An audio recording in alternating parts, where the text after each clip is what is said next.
আমাদেরকে সারা জীবন বোঝানো হয়েছে পাকিস্তান আমাদের শত্রু। কসম আল্লাহ, পাকিস্তান এদেশের মুসলমানদের শত্রু নয়, ওরাই আমাদের প্রকৃত বন্ধু।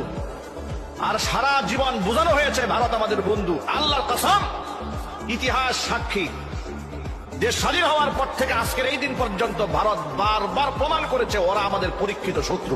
ভারত আমাদের প্রতিবেশী, সবচেয়ে বড় প্রতিবেশী, আমাদের বন্ধু।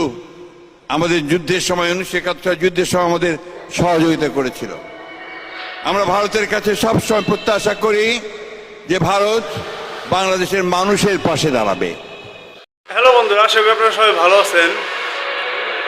এই মির্জা ফখরুদ্দিন মানে উনি বলতেছে, হয়তো নামটা বলা ভুল হয়েছে আমার, বিএনপির ভালো একটা নেতা।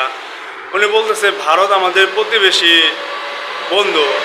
তাইলে নিলাম বন্ধু, 1971 সময় হেল্প করছে এর জন্য বন্ধু। কিন্তু এই হুজুর যে আমাদেরকে সারা জীবন বোঝানো হয়েছে পাকিস্তান আমাদের শত্রু। কসম আল্লাহ, পাকিস্তান এদেশের মুসলমানদের শত্রু নয়, ওরাই আমাদের প্রকৃত বন্ধু।